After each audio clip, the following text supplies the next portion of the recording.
Education defence की परीक्षाओं की तैयारी के लिए एक बेहतरीन प्लेटफॉर्म जहां आपको मिलता है हमारे सर्वश्रेष्ठ विशेषज्ञों द्वारा एक सही मार्गदर्शन जो आपको डिफेंस से संबंधित परीक्षा जैसे कि आर्मी, एयरफोर्स, नेवी, पुलिस और अन्य कॉम्पिटिटिव परीक्षाओं के लिए प्रशिक्षित करता है। हेलो माय डियर स्टूडेंट्स, आप सभी का स्वागत है। मैं अजीत रोहित आप सभी का अभिनंदन करता हूं। जैसा कि बच्चों आपको ये बात पता है कि हम अभी तक जो चीज पढ़ रहे हैं वो टाइम एंड वर्ब के बारे में पढ़ रहे हैं और बहुत ही इंपॉर्टेंट और शानदार टॉपिक है। ये टॉपिक ऐसा है जो आपको 70% तक चीजों को क्लियर करेगा। Is that clear? मैं फिर कह रहा हूँ, जो मैं आपको पढ़ा रहा हूँ ये 4 दिन की जो क्लास है ये आपको 70% तक चीजें क्लियर करेगा। ये बात आपको पता चल जाएगी कि कैसे क्लियर करेगा। फिलहाल हमारा जो काम है अभी जो जानना है वो ये है कि टाइम एंड वर्ब पे हम कैसे कमांड लें। तो मैं आपको जो चीज शुरू करने जा रहा हूँ या जो चीज मैं बता रहा हूँ वो मैं बता रहा हूँ कि जो हमारे पास वर्ब होती है ये वर्ब आपकी दो भागों में डिवाइड हुई और ये बात आप सबको मैं बता चुका हूँ। Is that clear? और वो दो भाग कौन कौन से? एक तो था टी फॉर टाइम और एक था वी फॉर वर्ब। इसका मतलब दो चीजें, टी फॉर आपका टाइम हो गया, वी फॉर आपका वर्ब हो गया। तो मैं यहाँ इसको लिख देता हूँ T for time so that ये चीज हाईलाइट आपके सामने हो सके। दो चीजें ध्यान रखें, वर्ब आपके दो भागों में डिवाइड हुई, इधर है टाइम इधर है वर्ब। आराम से चीज को दिमाग में अच्छे से क्लियर करो। Time and verb. टाइम दो प्रकार का होता है, राइट ना? T2 मैंने आपको बताया था कल, T2। और ये जो वर्ब है ये रोमन संख्या का 5 लग रहा है, ध्यान से देखना, रोमन संख्या का 5 है। इसका मतलब वर्ब आपकी 5 प्रकार की, टाइम आपका 2 प्रकार का, यानी टाइम 2 प्रकार का होता है, वर्ब 5 प्रकार की। अब हमें क्या करना है, ये जो वर्ब आप देख रहे हैं जिसको आपने यहाँ अभी दो भागों में डिवाइड किया है, एक टाइम में और एक आपने भाग लिया है इसका वर्ब, इनके हमें नाम पता होने चाहिए। अगर हमें इन क्रियाओं के नाम पता चल गए तो हम आधी सी जंग जीत जाएंगे। कैसे? देखिए, इधर आपके सामने दो फॉर्म मैं यहाँ लिख देता हूँ, एक है आपकी फर्स्ट और एक है आपकी सेकेंड। यहाँ जो ये फर्स्ट फॉर्म है गाइस, इसको हम जो नाम दे रहे हैं वो देंगे प्रेजेंट का। अगर आपसे कभी भी गलती से कोई कुछ भी पूछ लेना कि टाइम के नजरिए से वर्ब की जो फर्स्ट फॉर्म होती है उसको क्या नाम देंगे, तो आप कहेंगे प्रेजेंट। और अगर वो वर्ब की फर्स्ट फॉर्म नहीं हुई, सेकंड हुई, तो क्या नाम देंगे, तो आप कहेंगे साहब पास्ट। दो नाम हो गए। अगर मैं इस फर्स्ट के साथ मॉडल और जोड़ दूं जैसे विल और शैल, तो ये दो चीजें मिलके एक नए टेंस को, बोले तो टाइम को जन्म देंगी और वो नया टाइम आपका है फ्यूचर। कूल होके तरीके से इन चीजों को समझो, जिसको नहीं आता है वो आराम से सीखेगा। करना क्या है, आपको टाइम दो भागों में डिवाइड करना है, राइट? एक फर्स्ट फॉर्म में और एक सेकंड फॉर्म में। फर्स्ट आपकी हो गई प्रेजेंट, सेकंड हो गई पास्ट, और फर्स्ट में अगर आपने मॉडल जोड़ दिया तो वो हो गया फ्यूचर। Is that clear? ठीक है, यहाँ इस चीज को तरीके से समझो। मैंने कहा कि सब्जेक्ट के बाद आने वाली क्रिया आपको टाइम बताएगी, तो सब्जेक्ट के बाद या तो आपको दिखेगा मॉडल, या आपको दिखेगी फर्स्ट फॉर्म, और या फिर आपको दिखेगी कौन सी फॉर्म, सेकंड। या आपको मॉडल दिखेगा या फर्स्ट दिखेगी या सेकंड। ये किसके बाद दिखेंगे? सब्जेक्ट। सब्जेक्ट के बाद अगर आपको मॉडल दिखा तो तुरंत समझ जाए वो फ्यूचर को रिप्रेजेंट करेगा, विल सेल।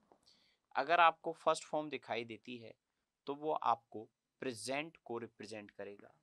अगर आपके सामने वो सेकंड फॉर्म हुई तो वो पास्ट को दर्शाएगा। इसका मतलब क्या हुआ कि जब भी आपको सब्जेक्ट के तुरंत बाद सेकंड फॉर्म दिखे तो समझ जाना है कि वो पास्ट है। अगर आपको सब्जेक्ट के तुरंत बाद वर्ब की फर्स्ट फॉर्म दिख रही है, चाहे वो कैसी भी हो, वो प्रेजेंट है। और अगर सब्जेक्ट के बाद मॉडल दिख रहा है तो आप समझ जाइए वो फ्यूचर है। इसका मतलब ये हुआ कि अगर आपने 4 सेंटेंस फ्यूचर के सीख लिए और कोई आपसे कहे कि प्रेजेंट में जाना है, तो आपको यहाँ एक डिफरेंस पता होना चाहिए कि प्रेजेंट जो है वो फर्स्ट को कहते हैं, जब इस फर्स्ट के साथ मॉडल जोड़ा तो फ्यूचर आया। इसका मतलब ये येलो कलर, अगर ये मॉडल हट जाए तो फर्स्ट फॉर्म बोले तो प्रेजेंट बच जाएगा। तो अगर आपके पास 4 सेंटेंस फ्यूचर के हैं और आपको प्रेजेंट पे जाना है तो आप सीधे सीधे मॉडल हटा दो, जो बचेगा वो प्रेजेंट बचेगा। समझ रहे हैं आप मेरी बात? एक बार फिर से सुने। जब भी आपको 4 सेंटेंस फ्यूचर के दिखें, चाहे फ्यूचर इंडेफिनिट हो, फ्यूचर कॉन्टिन्यूस हो, फ्यूचर परफेक्ट हो, फ्यूचर परफेक्ट कॉन्टिन्यूस हो, आप सब्जेक्ट के बाद विल शैल वाले मॉडल को हटा दो, जो बचेगा वो प्रेजेंट बचेगा।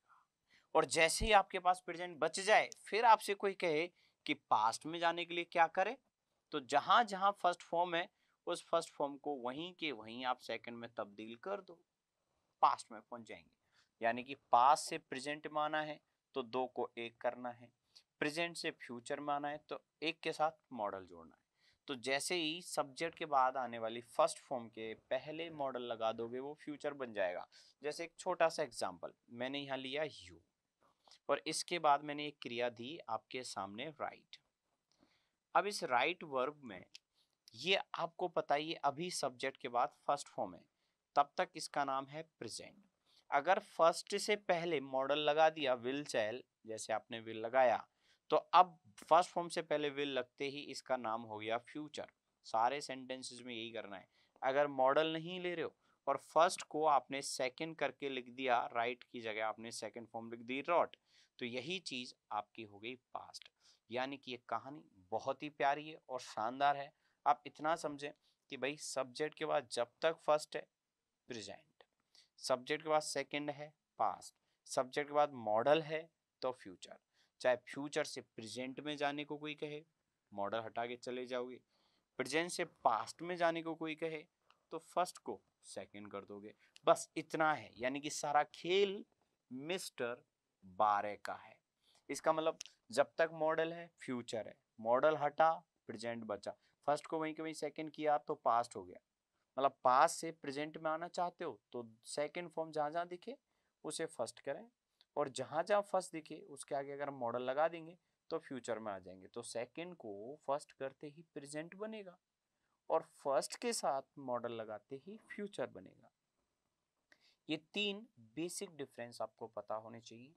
ये 3 तरह के जो हम टेंस पढ़ते हैं, इन 3 तरह के टेंसेस में बाकी सारा गेम सेम है। अगर दिक्कत आती है ना कि ये 3 क्यों हैं, प्रेजेंट पास्ट फ्यूचर, ये 3 क्यों हैं, नहीं जी, आपको मैं बता दूं 3 तो ये हैं ही, और इनके 4 पार्ट होते हैं। तो आपको वो 4 पार्ट पढ़ने हैं। इन 3 के लिए तो आपको इतना ही याद रखना है।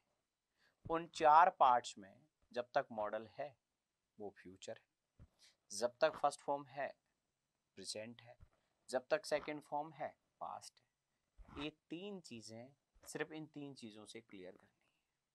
बाकी हमें सीखनी है 4 बातें। तो 3 और 4 बोले तो टोटल हुई आपकी 7।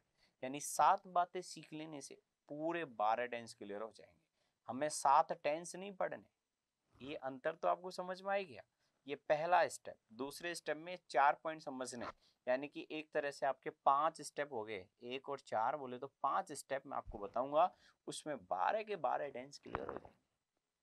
बस सुकून से आराम से तरीके से खुद को ये समझा दो, मिस्टर 12 ही सारा खेल खराब करता है, कभी प्रेजेंट का, कभी पास्ट का, कभी फ्यूचर का। तो ये 3 पॉइंट आपको क्लियर होनी चाहिए।